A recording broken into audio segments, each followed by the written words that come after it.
उसकी आवाज में दर्द, उसके मैं तो हैरान हूँ ये जानकर कि ये कैसी मोहब्बत है उसके दिल की बेबसी सब महसूस किया मैंने। जो सिर्फ तुम्हें बेचैन कर रही है। उसकी भीगी हुई आंखें। उसामा अली को बोलता है, मैं तो ये सोचकर हैरान हो रहा हूँ कि ये कैसी मोहब्बत है जो सिर्फ तुम्हें बेचैन कर रही है, वो तो खुश है। अली बोलता है, उसकी भीगी हुई आंखें, उसकी आवाज़ में दर्द, उसके दिल की बेबसी सब महसूस की है मैंने। शर्म नहीं आती तुम्हें? कौन थी वो औरत? वही जिसके साथ तुम गाड़ी में बैठे थे। बताए मामा को कौन थी वो औरत? You shut up, okay? कौन सी औरत? थे हंस हंस के बातें कर रहे थे। तुम इस उम्र में चीट कर रहे हो मुझे? जहाँ आरा बेगम मीर नुमान को उसकी दूसरी बीवी की बहन के साथ देख लेती है, वो मीर नुमान से पूछती है, बताओ कौन थी वो औरत जिसके साथ तुम गाड़ी में बैठकर हंस हंस कर बातें कर रहे थे? तुम इस उम्र में मुझे चीट कर रहे हो, शर्म नहीं आती तुम्हें?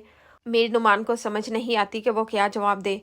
उतनी देर में उसामा बोलता है, जवाब दें बाबा, बताएं मामा को कौन थी वो औरत? मीर नुमान उसामा को बोलता है, यू शट अप। उससे कहना कि मैं खुश हूँ। तुम अली से कहना कि वो अनाया से शादी कर ले। आयजा उसामा को बोलती है, तुम अली से कहना कि वो अनाया से मैंने अपनी शादी मंजिल कर का ले। इंतखाब कर मैं लिया। खुश हूँ, मैंने अपनी मंजिल का इंतखाब कर लिया है।